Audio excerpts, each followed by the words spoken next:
माननीय सभासदों, माननीय अध्यक्ष जी,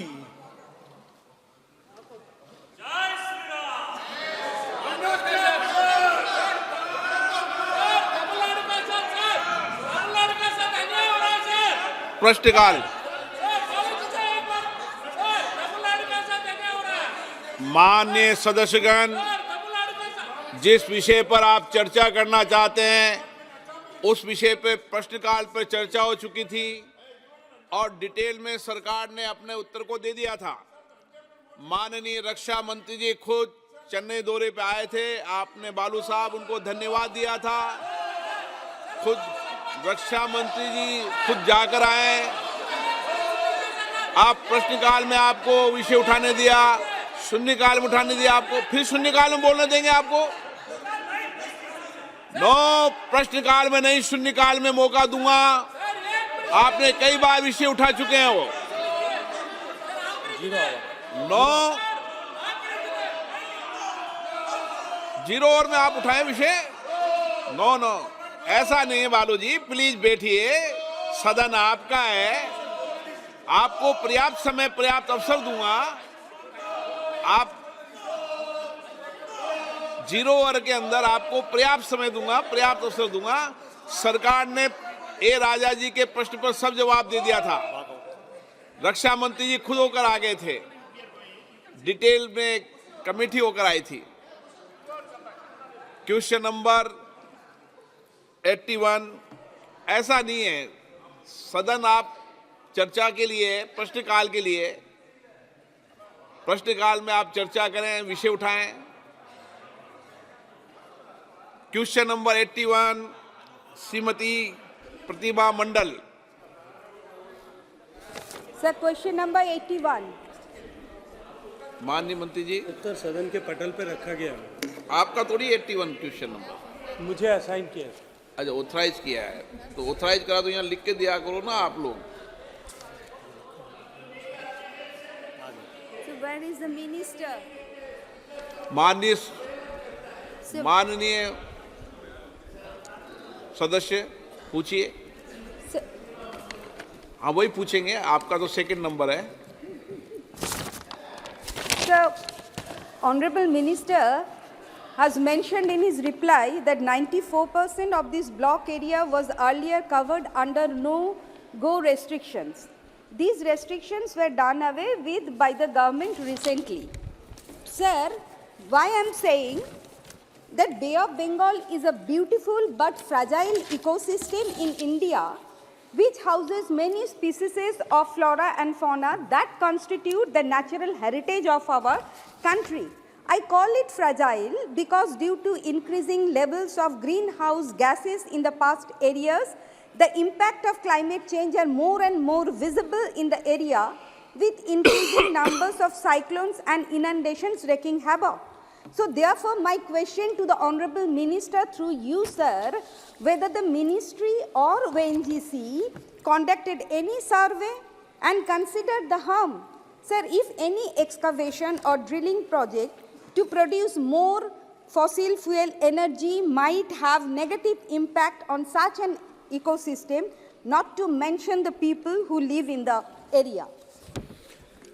धन्यवाद अध्यक्ष महोदय। माननीय सदस्य ने जो प्रश्न किया है और जिस उत्तर को संदर्भित करते हुए इन्होंने कहा है कि ये क्षेत्र पहले महानदी बेसिन का क्षेत्र पहले नो गो एरिया था, और जो चिंता इन्होंने व्यक्त की है माननीय सदस्य ने, नो गो एरिया डिफेंस के सिक्योरिटी पर्पसेस के कारण से मिनिस्ट्री ऑफ डिफेंस ने इम्पोज किया हुआ था और आज़ादी के समय से था। क्योंकि माननीय प्रधानमंत्री नरेंद्र मोदी जी के नेतृत्व में देश का सामर्थ्य बढ़ा है, देश की शक्ति बढ़ी है, देश का आत्मविश्वास बढ़ा है, इसलिए हमने उस नो गो एरिया को खोलने के बाद में उस एक क्षेत्र में पेट्रो हाइड्रोकार्बन रिजर्वायर्स का एक्सप्लोरेशन हो सके, उस दृष्टिकोण से काम प्रारंभ किया है। और मुझे अत्यंत प्रसन्नता है सदन को सूचित करते हुए कि वो खोलने के बाद में कोणार्क और उत्कल 2 ऐसे रिजर्वायर्स, गैस रिजर्वायर्स आइडेंटिफाई हुए हैं। माननीय अध्यक्ष महोदय, मैं सदन के संज्ञान के लिए और माननीय सदस्य के संज्ञान के लिए निवेदन करना चाहता हूं। सदस्य की चिंता निश्चित रूप से प्रशंसनीय है कि उन्होंने ये कहा है कि इको सेंसिटिव जोन खुलने के बाद में वहाँ जिस तरह की जो है फ्रेजाइल इकोसिस्टम है उसको किसी भी तरह का चुनौती खड़ी हो सकती है, लेकिन कोई भी ऐसा काम, कोई भी इस तरह का प्रोजेक्ट लेने से पहले उसकी सारी एनवायरनमेंट क्लियरेंसेस और इम्पैक्ट असेसमेंट स्टडीज़ होने के बाद में ही इस तरह के इनिशिएटिव्स लिए जाते हैं और निश्चित ही भविष्य में भी किसी तरह के वहाँ एडवर्स इम्पैक्ट नहीं हो, इसको सुनिश्चित किया जाएगा।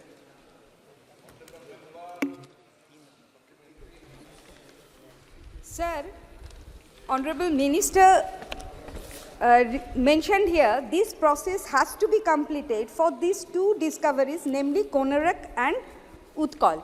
Sir, we all know that the present infrastructural condition of the Konarak temple, which are our heritage of our country. So, sir, why I am saying this?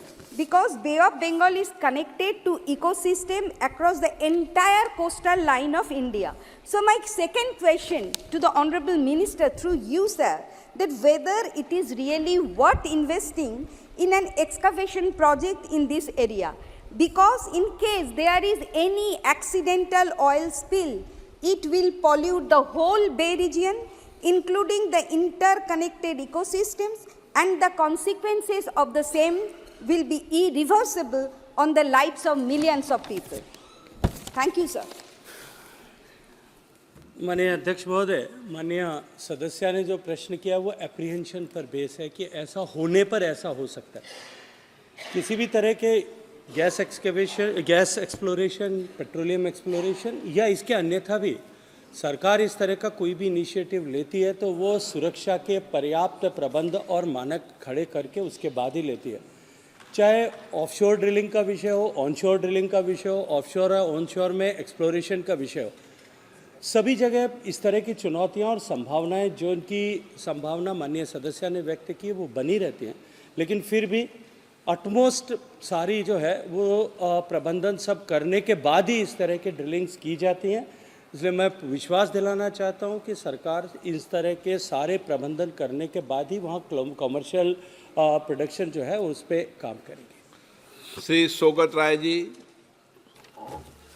Sir, I thank Mr. Gajendra Singh Shekhawat, who is deputizing on behalf of Hardeep Singh Puri, who is absent for some reason unknown to us. But still he has given a reasonable reply to the environmental apprehensions expressed by Pratibha Mandal. Now the reply is somewhat incomplete. It says that thereafter commercial and technical assessments are conducted to determine the viability of developing the field. These evaluation activities take many months to complete.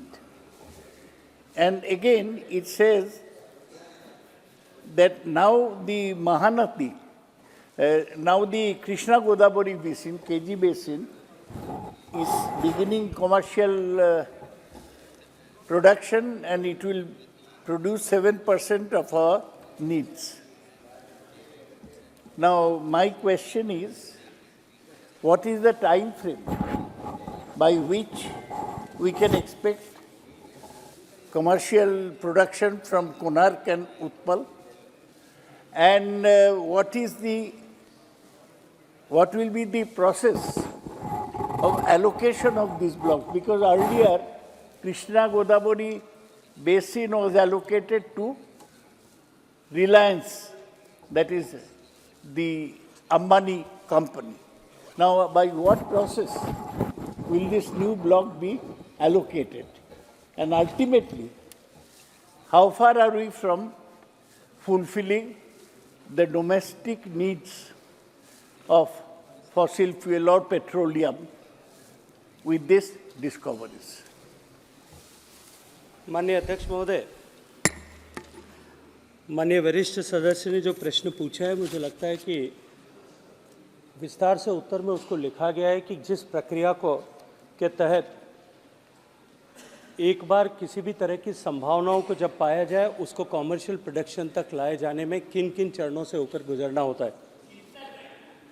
Appraisal programme, जिसमें एक बार किसी potential को identify करने के बाद में उसके probable quantity को असेस करने के लिए और उस अप्रेजल प्रोग्राम के बाद में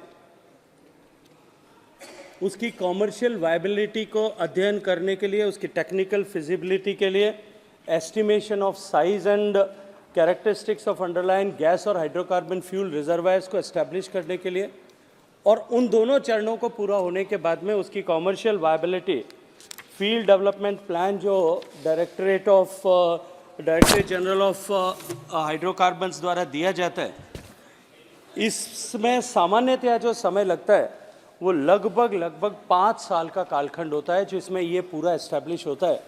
लेकिन एक शुरुआत हुई है और निश्चित ही शुरुआत को माननीय प्रधानमंत्री जी के नेतृत्व में जिस तरह से इसके मोनेटाइजेशन प्रोसेस के समय को कम किया गया है, उसको कम करने के चलते हुए मैं विश्वास के साथ में ये बात कह सकता हूँ कि निश्चित ही पहले जितनी समयावधि ऐसे जो है फाइंडिंग्स, पोटेंशियल फाइंडिंग्स से लेकर के उसके कॉमर्शियल एक्सप्लोरेशन तक लगता था, उसमें निश्चित ही कम समयावधि में हो पाएगा।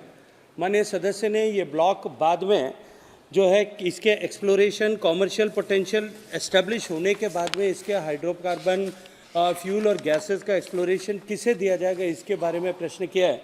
माननीय अध्यक्ष महोदय, मैं आपके माध्यम से निवेदन करना चाहता हूँ कि ये सरकार की जो ओपन लीज पॉलिसी है उसके तहत ओएनजीसी ने ये डिस्कवरी की है और ओएनजीसी बाद में इसका कॉमर्शियल प्रोडक्शन करने के लिए अधिकृत है। श्री मनीष तिवारी जी।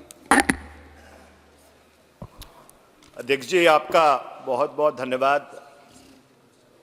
अध्यक्ष जी, मेरे मन में विडंबना है क्योंकि माननीय गजेंद्र शेखावत जी ये मंत्रालय देखते नहीं हैं, तो इनसे क्या ये सवाल पूछना उचित रहेगा, पर फिर भी आपकी अनुमति से मैं ज़रूर इनके संज्ञान में ये बात लाना चाहता हूँ कि प्रेस इन्फॉर्मेशन ब्यूरो ने 22 मार्च 2021 को एक रिटन प्रश्न का हवाला देते हुए धर्मेंद्र प्रधान जी जो मंत्री थे एक विज्ञप्ति जारी की थी। उसमें उन्होंने कहा था कि India's oil and oil equivalent gas import dependence वर्ष 2014-15 में 68.9% थी, 2015-16 में बढ़कर ये 72.2% हो गई, 2020-21 में बढ़कर 77.1% हो गई, 2021-22 में बढ़कर 85% 5% हो गई, 2022-23 में बढ़कर 87% हो गई और 2023-24 में पहले 9 महीने में ये 87.5% है। इसका ये मतलब है अध्यक्ष जी कि जितनी हमारी खपत है कच्चे तेल की और गैस की, उसका 87.5% भारत इंपोर्ट करता है। तो इस परिस्थिति में ये तो बिल्कुल साफ है कि पिछले 10 वर्ष में जो अपस्ट्रीम एक्सप्लोरेशन है उसमें कोई लंबा चौड़ा काम नहीं। तो मेरा प्रश्न ये है कि जब ये बात सरकार को बिल्कुल साफ थी कि ऑयल एंड गैस एक्सप्लोरेशन में कोई ज़्यादा प्रोग्रेस नहीं हो रही है, तो क्या सरकार का ये उत्तरदायित्व तो नहीं बनता था कि जो इंटरमीडिएट्स और रिन्यूएबल्स हैं उसके ऊपर ज़्यादा ध्यान दिया जाता, जबकि ये बिल्कुल साफ था कि ओएनजीसी और जो बाकी कंपनीज या प्राइवेट सेक्टर अपस्ट्रीम एक्सप्लोरेशन कर रही हैं उसका जो नतीजा है वो बिल्कुल नीलबटा सन्नाटा है। माननीय अध्यक्ष महोदय, माननीय सदस्य ने जो सहृदयता भरे शब्दों के साथ शुरुआत की, मैं उसके लिए इनका आभार व्यक्त करना चाहता हूं। लेकिन मैं सदन के संज्ञान के लिए बताना चाहता हूं,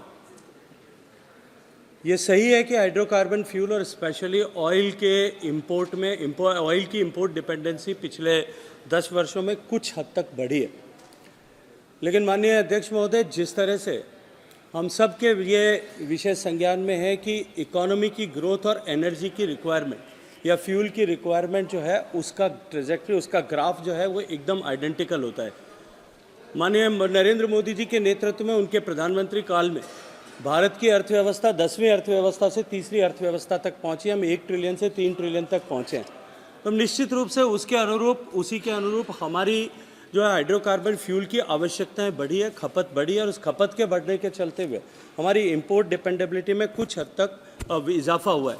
जहां तक माननीय सदस्य ने अदर जो है रिन्यूएबल रिसोर्सेज के बारे में बात की है, मैं गर्व के साथ में, प्रसन्नता के साथ में कह सकता हूं कि एथेनॉल ब्लेंडिंग का जो प्रोग्राम माननीय प्रधानमंत्री जी के नेतृत्व में शुरू हुआ था और जो बायोफ्यूल पॉलिसी हमने तैयार की थी, उस बायोफ्यूल पॉलिसी के चलते हुए आज 12% एथेनॉल की ब्लेंडिंग हम पेट्रोल में कर रहे हैं और इसको 20% तक ले जाने के लिए माननीय प्रधानमंत्री जी के मार्गदर्शन में हम प्रतिबद्ध हैं।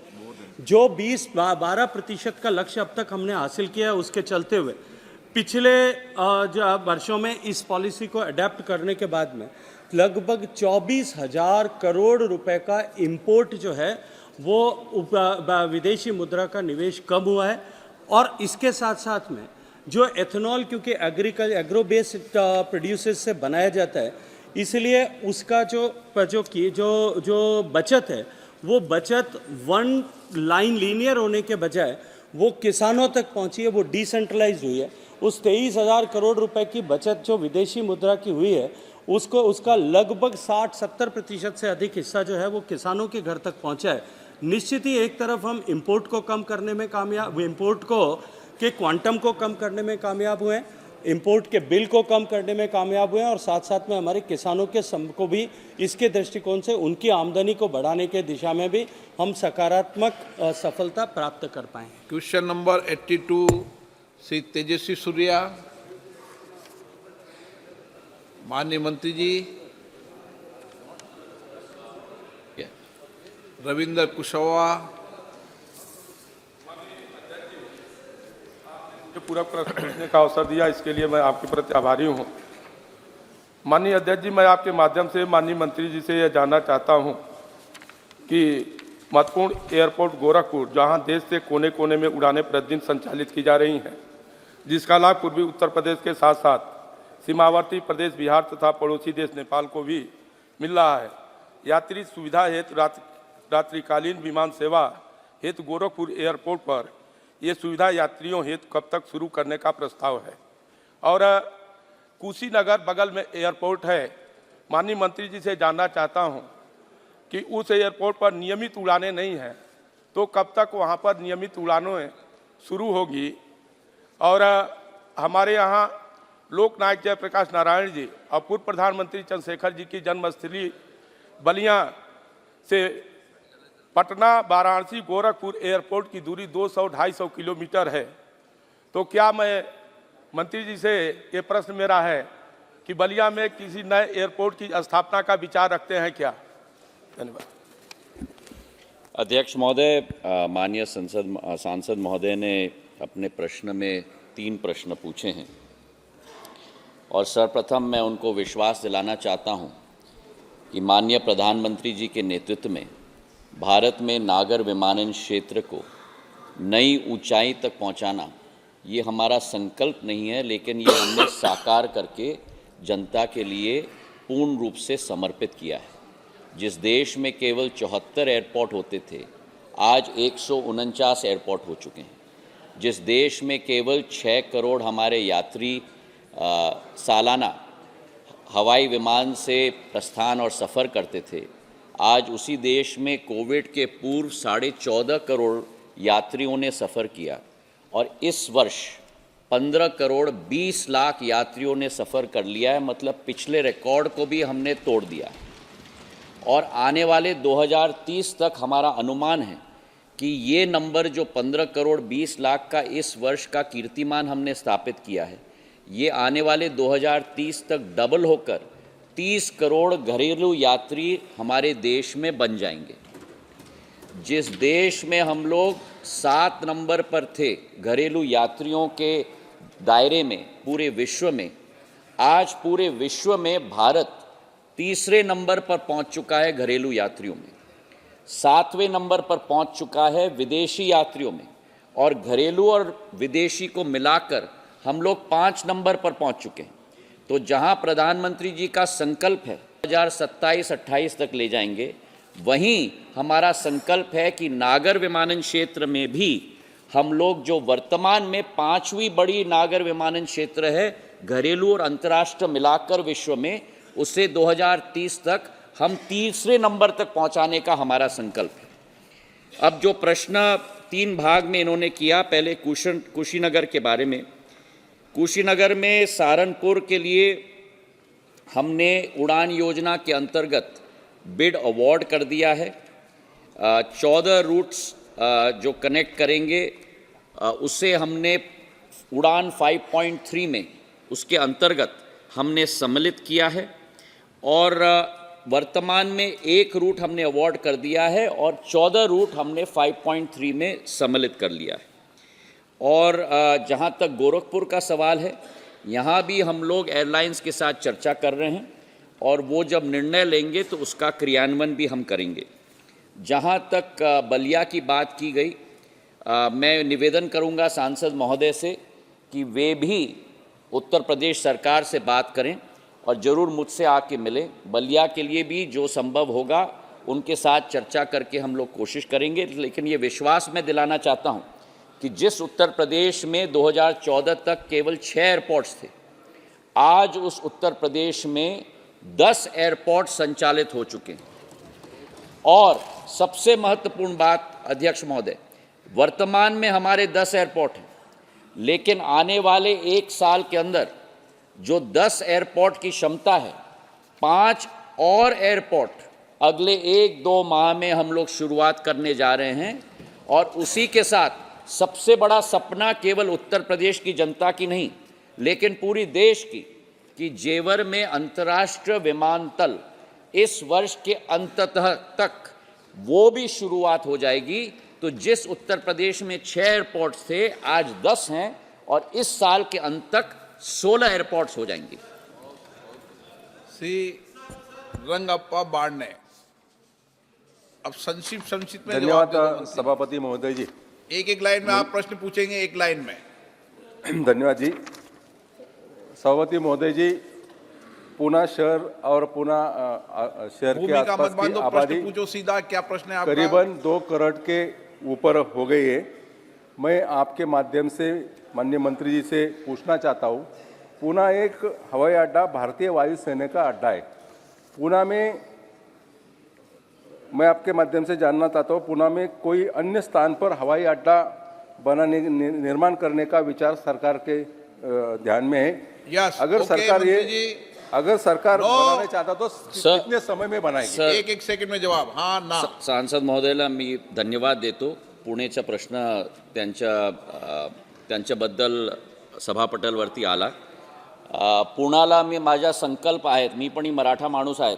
पुण्याचा माझा संकल्प आहेत की पुणेची वृद्धी आणि पुणेची विकास विमानतळाजवळ आमचा संकल्प आहेत. आता नवीन टर्मिनल पण पुण्याचा तयार झाला. आता अगोदर 1-2 हफ्त्यामध्ये या 3 हफ्त्यामध्ये आमची विचारधारा आहे, त्याच्यापणी आम्ही सगळं बसून त्याच्यापणी अवलोकन करणार आणि त्याच्या इनॉग्रेशन पण करणार. आणि दुसरा विमानतळची गोष्टी आहेत, आपण प्रदेश सरकारजवळ गोष्टी करा, ते साईटला पाहून आम्हाला पाठवणार आणि त्याच्यावरती आम्ही कार्य करणार. वर्तमानमध्ये एक साईटची निवेदन आली होती आमच्याजवळ. ते साईटमध्ये आमचे शेतकऱ्यांच्या कठीणाई आहेत, प्रदेश सरकारांची निवडणी त्यांची निवेदन होती आम्हाला.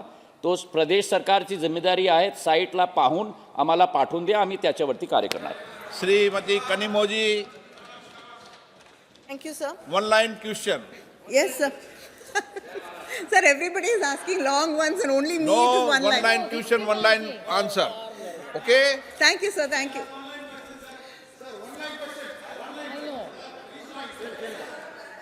Sir, I'd like to ask the minister, the Thoothukudi airport and the runway, the work started much before the COVID. Many excuses have been given and we've been following up with the ministry also. he's well aware that the work is very, very, very slow, and the terminal, sir, yes, sir, the terminal building and the runway have not been completed, and it's really delayed. Because of that, a lot of businesses and industries are suffering. I would like to commit to the honourable member that she, first of all, let me thank her because she is extremely eager about getting this airport operational. And I would like to commit to her that we are as eager to do so. She is more than welcome to come and meet with me. I will give her the full details, specs and the PERT chart with regard to this airport, and I will jointly monitor it with her. Okay, Nishikant Dubey. अध्यक्ष महोदय, माननीय प्रधानमंत्री जी ने Deoghar airport दिया। राज्य सरकार की गलती के कारण 7 मकान गिर नहीं रहे थे। 20 दिसंबर को हाईकोर्ट में मैंने केस लड़के उस मकान को गिराने का आदेश कर दिया, लेकिन आज तक जो है वो ILS नहीं लग पाया है। स्पेशल VFR के बाद भी हमारे फ्लाइट वहाँ लैंड नहीं कर पा रहे हैं। देवघर एयरपोर्ट के बारे में हाईकोर्ट का आदेश कब तक इम्प्लीमेंट होगा? Okay, one liner sir. Sir, अध्यक्ष महोदय, सांसद जी आकर जरूर मुझे मिलें। ILS की प्रक्रिया हम लोग देश के कई एयरपोर्ट्स में हम लोग कर रहे हैं। जरूर आके मुझे मिलें, मैं उनको वस्तुस्थिति से बता दूंगा। हसनैन मसूदी जी। जानते हैं sir, air traffic Srinagar airport के लिए बढ़ गया है पिछले साल। अब आप प्रश्न पूछो केवल। सर क्या सरकार अवंतीपुरा एयरपोर्ट को ऑपरेशनल बनाएगी? और सर टूरिस्ट के लिए टूरिस्ट के लिए जो फैसिलिटी सर ये प्रश्न के साथ सम्मिलित नहीं है इनका प्रश्न, पर अवंतीपुरा के बारे में जरूर आके मुझे मिले, मैं अवगत करा दूंगा। रमेश मांझी जी, अब सब आपको मिल लेंगे तो प्रश्नकाल समाप्त। चलिए आगे बढ़िए। धन्यवाद स्पीकर महोदय। माननीय मंत्री जी से आके मिल लेना, समय तय कर देना, आप सब मिल लेंगे। Question number. स्पीकर महोदय, आपने मुझे बोलने का मौका दिया। नहीं, कहा दिया मौका? आप खुद ही मौका ले रहे हो क्या? नहीं, अभी समय नहीं है, ये मौका अभी मैंने नहीं दिया आपको। Question number 83, T Sumiti. Number 83. माननीय मंत्री जी। माननीय अध्यक्ष जी, उत्तर सभा पटल पर रख दिया गया है। Honourable members. So for my question, if the government has initiated any sort of fund for promoting the marginalized communities, including the scheduled castes and scheduled tribes, Honorable Minister has given a detailed answer for which I really am thankful, and I express my thankfulness to him through you, sir. Also, he has categorically appreciated that our Tamil Nadu state, led proudly by our Honorable Chief Minister Thalapathy M.K. Stalin, as the best performer, which shows that our Tamil Nadu is the forerunner in this, as it has been in many fronts. My question is, does the ministry plan to collaborate with Tamil Nadu government to learn from their successes and replicate effective strategies nationwide to ensure equitable economic growth and empowerment? Thank you. मंत्री जी। माननीय अध्यक्ष महोदय, माननीय सदस्य ने अच्छा question किया है। विशेष रूप से मैं कहना चाहता हूँ तमिलनाडु में जिसके बारे में हम लोगों ने अभी किया है, विशेष रूप से 7,559 स्टार्टअप रजिस्टर्ड हुए हैं। और उसी के हिसाब से वर्तमान में देश में जब 2014 में भारतीय जनता पार्टी के नेतृत्व में देश के श्री प्रधानमंत्री नरेंद्र भाई मोदी जी प्रधानमंत्री जी बने थे, उस समय 350 स्टार्टअप थे देश में। और इस समय वर्तमान देश में 1,17,254 स्टार्टअप हैं। मैं कह सकता हूं कि विशेष रूप से ये स्टार्टअप बड़ी तेज़ी के साथ बढ़ रहे हैं। और इन्होंने SC की बात की है, ST की बात की है। विशेष रूप से अध्यक्ष जी मैं कहना चाहता हूं SC के लिए अभी जो पैसा सैंक्शन किया गया था उसमें 523 करोड़ रुपए SC स्टार्टअप के लिए दे दिए गए हैं और 213 विशेष रूप से अध्यक्ष जी इसमें जो SC ST के लिए इन्होंने स्टार्टअप के बारे में योजना में लागत का हमारा 75% वित्त पोषण किया जाता है। सामाजिक और न्याय मंत्रालय द्वारा BSF SC के अंतर्गत अंबेडकर सामाजिक नवाचार न्यूट्रिशन मिशन लिमिटेड द्वारा किया जा रहा है, और जिसमें विशेष रूप से हम लोग कह सकते हैं कि अनुसूचित जातियों के लिए 50 करोड़ का जो अभी फंड रखा गया है। बोल दो महिलाओं को प्राथमिकता दी जाएगी, वो देते हैं, ठीक है? Okay. Question number 84 Shri Ashok Mahadev नेते। अध्यक्ष महोदय, हम सब देशवासियों के देशवासी हम सभी देशवासियों के क्वेश्चन लिए नंबर बोलिए माननीय सदस्य, पहले क्वेश्चन नंबर क्वेश्चन बोलिए। नंबर 84। माननीय मंत्री जी। माननीय अध्यक्ष महोदय, उत्तर सभा पटल पर रखा गया। माननीय सदस्य। धन्यवाद अध्यक्ष महोदय। हम सभी देशवासियों के लिए प्रसन्नता की बात यह है कि देश के लाडले पंतप्रधान आदरणीय नरेंद्र मोदी जी ने हम सभी आवासहीन नागरिकों के लिए आवास देने का एक संकल्प किया है और ये स्वागत योग्य है, और इसलिए हम सभी आदरणीय नरेंद्र मोदी जी का दिल से, मन से, हृदय से अभिनंदन करते हैं।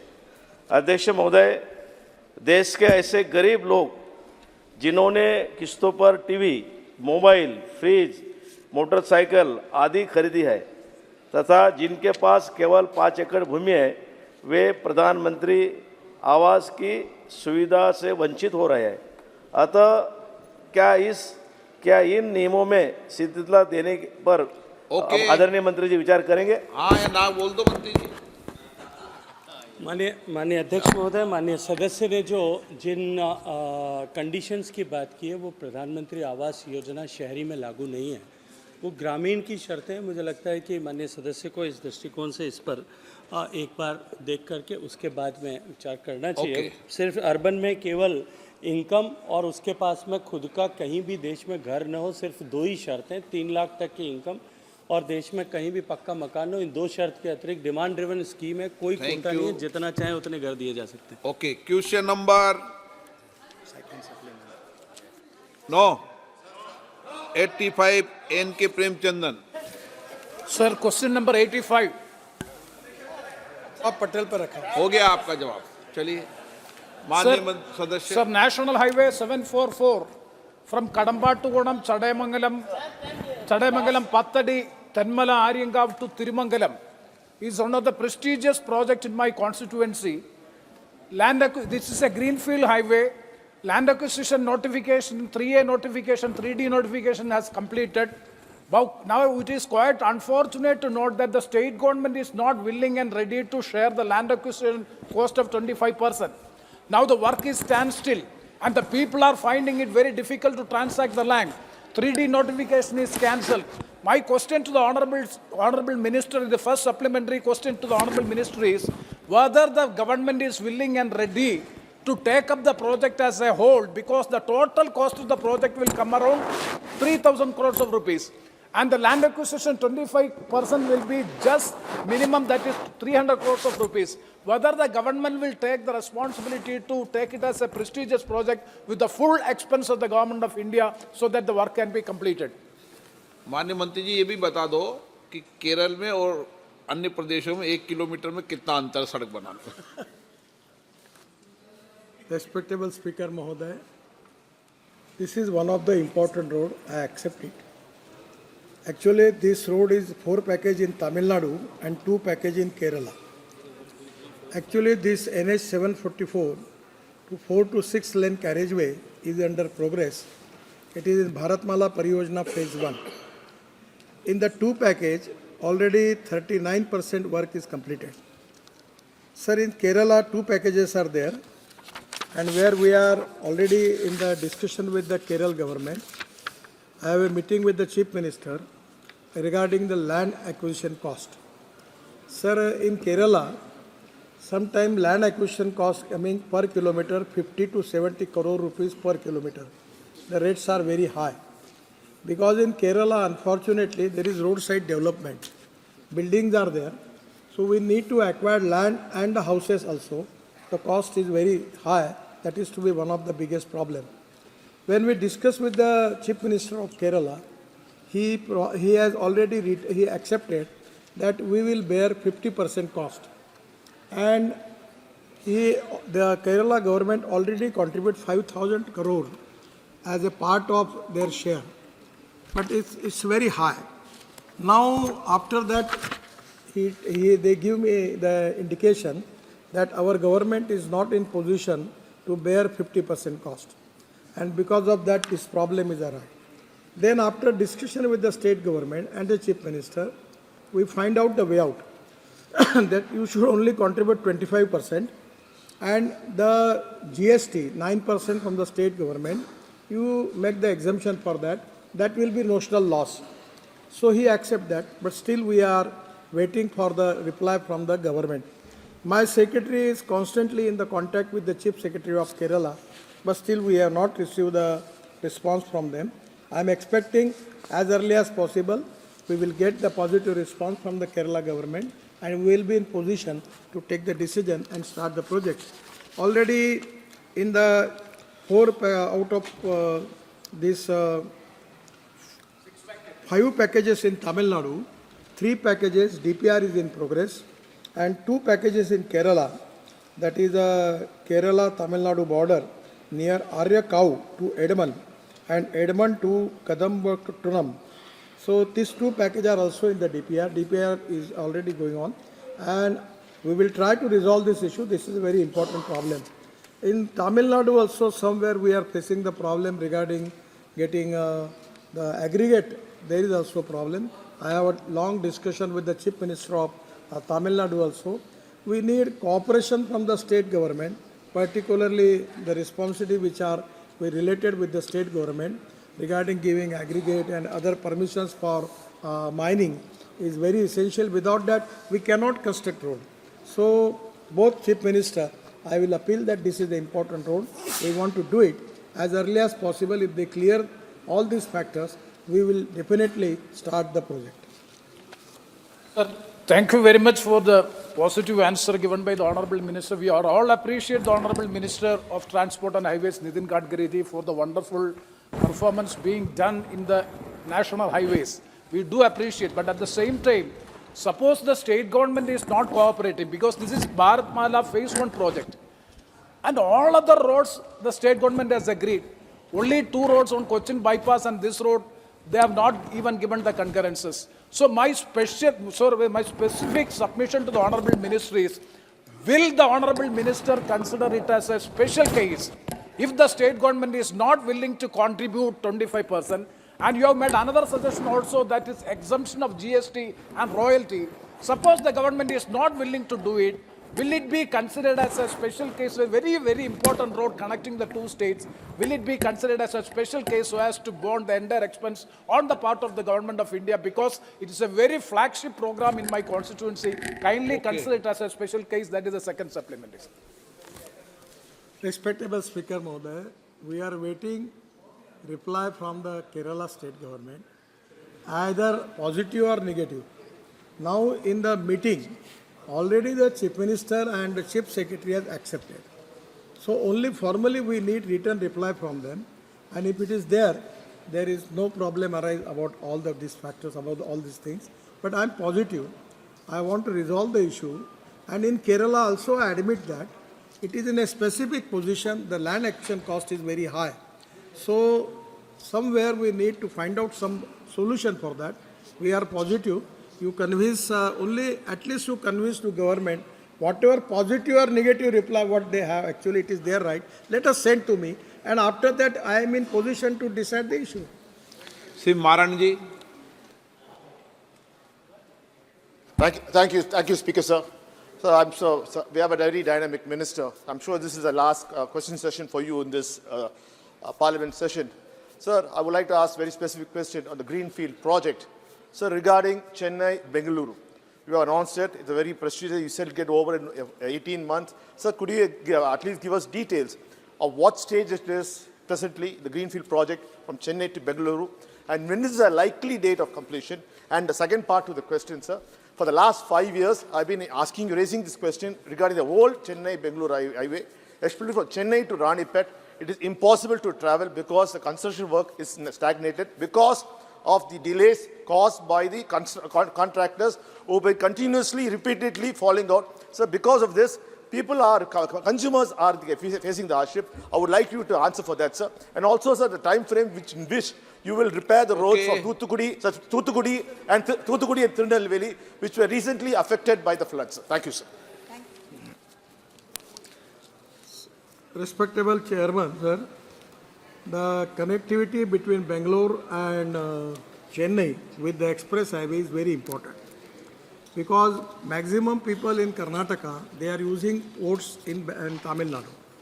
And for business point of view, commercial point of view, this highway is very important. We are working very fast on this highway. Some of the part is in the Bangalore and some of the part in Tamil Nadu. I inspect the highway with helicopter and going up to the Tamil Nadu border, and work is going on very fast. I am giving confidence to the House and to honorable member that we are trying our level best to complete this highway before December. And after completing this highway, the distance between Bangalore to Chennai will be only 2 hours. And that will going to create a good opportunity for development of industry, business and commercial activities. Sir, regarding Tamil Nadu, my request to honorable member, I don't want to politicalize the issue, neither I want to make any comments against the state government. But without getting aggregate, without getting all the things which we need for the road construction, how it is possible for us to complete the road? So some of the things which are related with the state government, and we always need cooperation from that.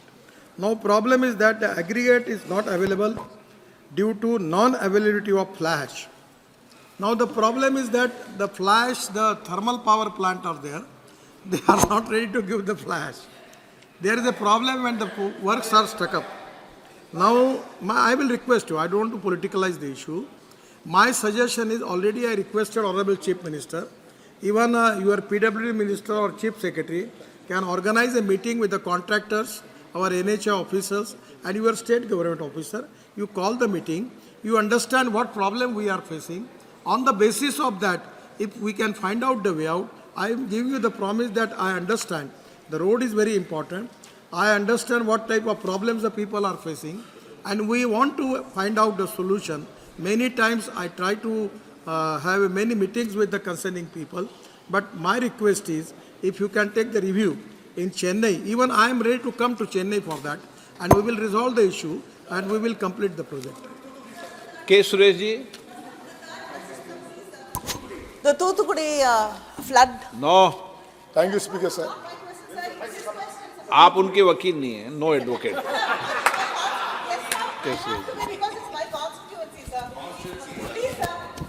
Sir, thank you, Speaker, sir. No मैंने इजाजत नहीं दी है मंत्री जी को. K Suresh ji no. Thank you. Chamber में मिल लेना आप जरा. जी. Thank you, Speaker, sir. I would like to invite kind attention of Honorable Minister Nitin Gadkari ji. Actually, the Tirumangalam Kollam National Highway, you are diverted to Idaman to Kadambatuga. Okay.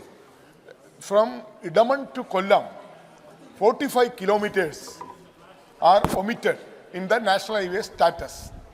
Idaman, Punalur, Kottarakara, my constituency, and Kundara, Kollam. That is the existing highway that you divert to Greenfield to Idaman, from Idaman to Kadambatuga. My question is, from Idaman to Kollam, whether your existing national highway will continue or you have hand over to PWD, state PWD. Our should be existing national highway. Okay.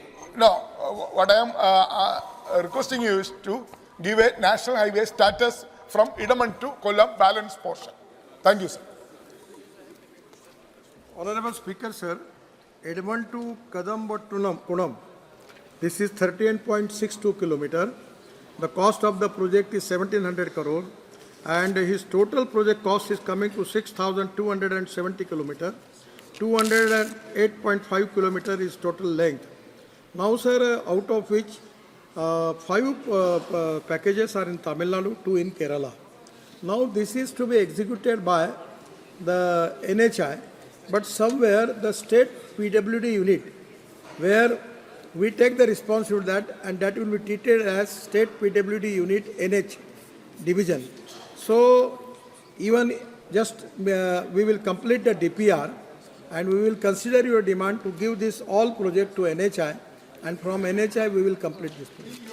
Question number 86, Srimati Rama Devi.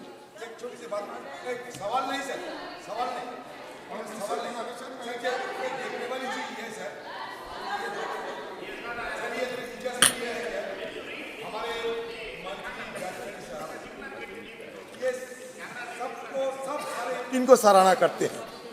ये देखने वाली चीज है, इतने सारे मंत्रीगण रहते हुए भी। आपका प्रश्न है क्या? सर, जब ये गडकरी जी जवाब दे रहे थे तो सारे मेंबर उनको सराहना करते थे। दूसरी चीज सर, ये पहली बार देखा मैंने कि without resorting to a cultification of our prime minister, he has dared to reply the के मार्गदर्शन में जो पॉलिसी होती है उसी का मैं जवाब देता हूँ। Question number 86। आदरणीय अध्यक्ष महोदय, पहले माननीय सदस्य क्वेश्चन नंबर 3 बार पूछ ली हूँ ना। 86 माननीय सदस्य जी माननीय सदस्यगण।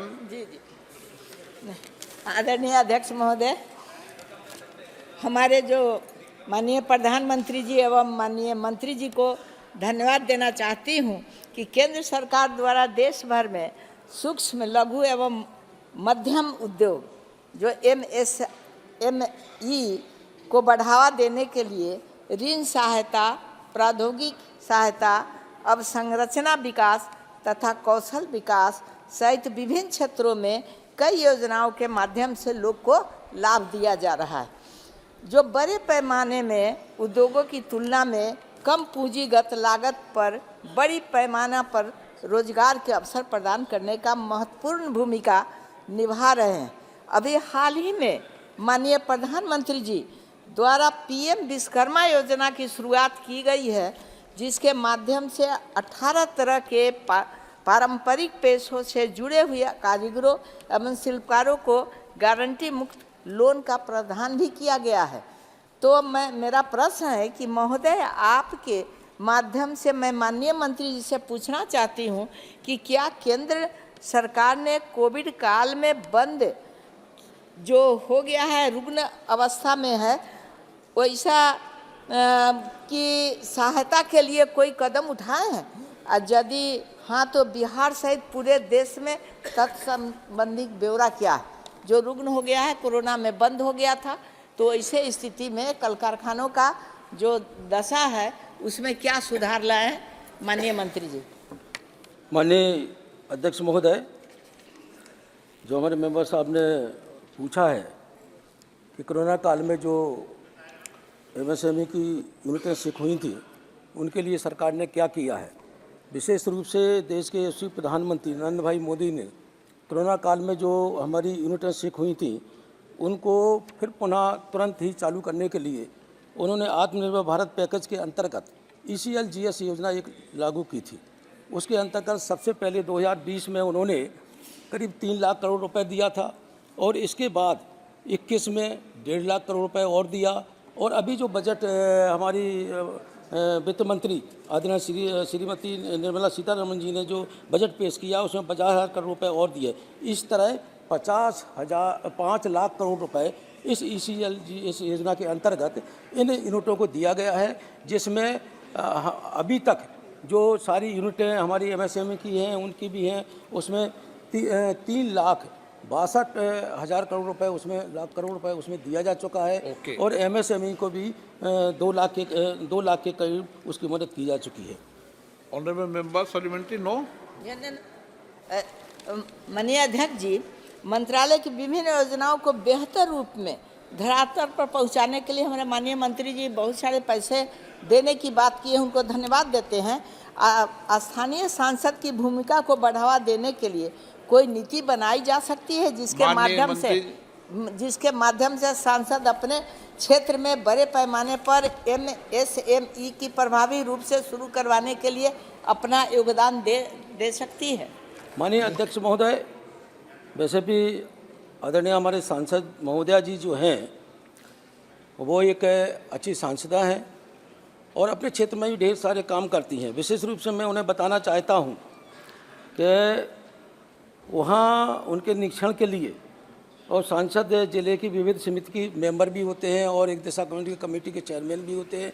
उनकी सारी ये योजनाएं उन्हीं के अंतर्गत आती हैं। वो जिस योजना को चाहें उसकी समीक्षा कर सकती हैं, देख सकती हैं और निश्चित वहाँ देश करके कोई सुझाव अगर देना चाहती हैं तो दे सकती हैं। श्रीमती नवनीत राणा। अध्यक्ष महोदय, बहुत बहुत धन्यवाद। Employment generated by MSMEs particularly in Maharashtra, West Bengal, Sonipat, और सर मैं आपसे ये भी जानना चाहती हूँ कि एमएसएमईज के अंतर्गत क्या सरकार अमरावती में national institute for small and medium enterprises स्थापित करने पर कोई विचार कर रही है? और सर इसके माध्यम से हमारे अमरावती में और महाराष्ट्र में कितनी एम्प्लॉयमेंट जनरेट हुई अपने डिपार्टमेंट की तरफ से, अगर आप माहिती दे सकें तो। धन्यवाद। अध्यक्ष महोदय, पीएमईजीपी योजना के अंतर्गत आज महाराष्ट्र में कुल 131.85 करोड़ रुपए की सब्सिडी दी जा चुकी है, जिसमें वहाँ करीब 29,000 एम्प्लॉयज़ को रोज़गार जनरेशन हुआ है। और आज मैं अमरावती में जो ज़िले की बात की है उसमें 4.2 करोड़ सब्सिडी दर्शी गई है और उससे करीब 1,000 लोगों को उसका लाभ मिला है। Question number 87 Shri A Raja ji. Thank you very much, sir. Sir, I should appreciate my colleague, Honorable Minister, that a detailed answer that has been given by given by him. At the same time, with the due respect to the Honorable Minister, I am not fully satisfied with the answer, because how many flights were cancelled due to various reasons? Broadly speaking, 3 reasons were given by the Minister. One is weather, second one is technical. All these reasons, we are traveling in the advanced system of scientific field. I can understand the technical reasons, suddenly a flight can be cancelled. For weather and commercial reasons, it can be foreseen early, an advance intimation to be given, because suppose I booked a ticket, it may be for death or it may be for a very important function, the consequences will be irreparable. So that my first question is, you are having omnipotent authority to the statutory body, whether the government is going to devise a detailed guidelines with the do's and don'ts to avoid such hardship, because people are forced to sit on the tarmac and used to take food. Rightly, the Director General of your Civil Aviation said it is a violation of apparent discipline. So such a grave incidents are taken place, what will be the comprehensive policy of the government with the do's and don'ts, with the punitive provisions, to avoid all these things? Thank you, sir. Sir, Rajaji has raised a very pertinent question, but I'd like to just take his attention to the data. And if one actually sees the data of cancellations in our country, due to weather, it is 0.3% this year. Commercial and operation, it is 0.2%. And technical, it is 0.2%. So if you look at our fleet size, which has doubled in the last 10 years, if you look at the number of air traffic movements per week, which has grown by 22% only in the last 2 years, even if you take all 3 reasons for cancellations together, it comes to 0.7% of our total air traffic movements in civil aviation across the country. Point number 1. Point number 2, he is absolutely right that in the event of a cancellation or a delay, there are 2 things that need to be taken care of, and I'd like to emphasize to him. He has only emphasized one area, which is the security concerns with regard to an airport being integral to the security of a country. And therefore, any infringement on that, strict action must be taken. But along with that, Rajaji, is also another very important point, that any inconvenience to passengers on that account, and the very fact that an aircraft in Mumbai was parked on the tarmac and passengers had to have their meals on a tarmac, is unacceptable as far as we are concerned. There was no reason for that to have happened. The airline should have radioed the airport in advance. That plane should have been parked at a air terminal with an apron. Passengers should have been disembarked. They should have been given food properly. Then when the plane was ready, they should have been boarded again and then taken to their destination. We have imposed a fine on both the airline and the airport. because it is unacceptable to us on both counts. One, inconvenience to passengers, and second, infringement of security. That, though, I must say, happened due to a very adverse fog condition, Speaker Sir. This year, we have not experienced the kind of fog condition that we have experienced this year in the last decade or even more than that. Even though that being the case, we have put in place now regulations with regard to delays. If a flight gets delayed more than 3 hours, it is imperative that the airline cancel it. I will not brook any inconvenience to my passengers beyond 3 hours. They should be put onto another flight. And most importantly, with regard to ILS and Cat 1 and Cat 2 and Cat 3, we have close to about 33 ILS systems that we are putting in place in multiple airports today, 16 where equipment is being brought, and from where we had only one airport with ILS system in 2014, we have, with Cat 3 system, we have now 6 airports with Cat 3 systems, and total 50 airports which have ILS and Cat 1 and Cat 3. Supplementary. Sir, my second supplementary is with regard to tariff. I think that my understanding may be right or wrong. The tariff is not directly fixed by the government. I think that, but in other words, there must be some say in fixing the tariff acceptable to the government, acceptable to the people. Sir, as far as the refund is concerned and traffic is concerned, I think that irrational ups and downs are there. Whether the government is going to control properly with the due sense or not. Sir, this question was directly at, with regard to fog-related delays, not related to airfare. But I would like to inform Rajaji through you that we are a deregulated sector. And I don't think his intention is to want us to regulate a deregulated sector. Having said that, we must also understand that the civil aviation industry, not in India, but across the world globally, is a seasonal industry. So you have periods of high traffic and you have periods of low traffic. Most importantly, from Dussehra till middle of Jan is your high season. Then from Jan to April is your low season. Then children's holidays start in May and you have high season again until June. Monsoon sets in and you have a low season. This is the trend across the world. And therefore, there are hikes in tariff in high season and there are lows in tariff in the low season. It is important for us as members of parliament as well to compare apples to apples. So you must compare a high tariff season with the high tariff season of last year and a low tariff season with a low tariff season of last year. And if we actually do that comparison, you will see that there has been a 10 to 12% reduction in tariffs across the board. The only time when there was an inordinate increase in tariff was on the 5th of June when I took a meeting last year, 2022, when we had two situations occurring at the same time. A, we were in high season, and B, unfortunately, one of our airlines was totally on ground, go first. So 53 planes suddenly in a fleet of 700 were just parked on the ground. This resulted in high tariff in 3 or 4 cities, mainly Pune, Leh, Srinagar, Ahmedabad, Mumbai, 4 or 5 cities. I constituted a meeting immediately.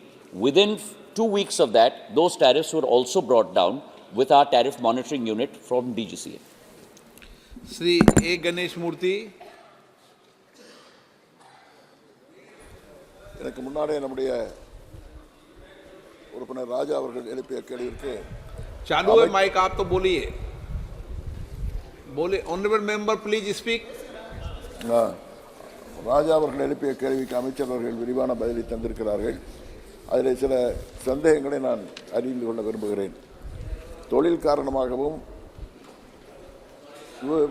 காற்று வெள்ளம் போன்ற காரணங்களால் ரத்து செய்யப்படுகிற போது முன்கூட்டியே அறிந்து அதற்கு வேறு விமான சேவையை செய்து தருவதற்கு அரசு நடவடிக்கை எடுக்குமா? இன்றைக்கு பல்வேறு இடங்களிலே புதிதாக நூற்றுக்கணக்கான விமான நிலையங்களை தொடங்குகிறார்கள். அதனுடைய பயன் என்ன? அதெல்லாம் தனியார் அனுபவத்திற்காக. उनका प्रश्न ये है कि बाढ़ वगैरह आ जाती है, उसकी जानकारी आपको पहले से मिल जाती है. वो प्रश्न उनका. அதற்காகத்தான் அது திறக்கப்படுகிறதா? ஏழை எளியவருடைய பயன்பாட்டிற்கு திறக்கப்படுகிறதா? Floods. So we are an industry which is in the air. So actually, floods is not something that affects us directly. Weather, of course, does, but not necessarily floods. And as far as weather is concerned, I have already answered the question. When fog is something that you cannot ascertain before, But when the RVR, runway visibility range, goes lower than 550 meters, that's a fog condition.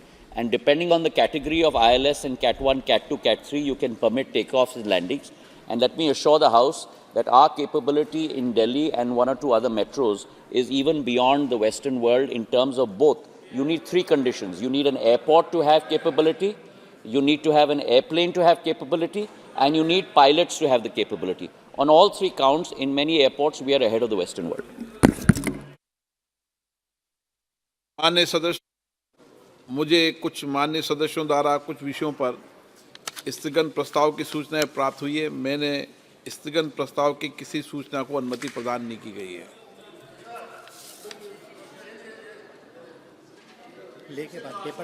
Paper लेके बाद ना, paper लेके बाद, on paper लेके। ये विषय आपने कई बार उठा दिया है Balu ji. Any time raise the issue ना, प्लीज। सभा पटल पर रखे जाने वाले पद, आइटम नंबर 2, कौशल किशोर जी।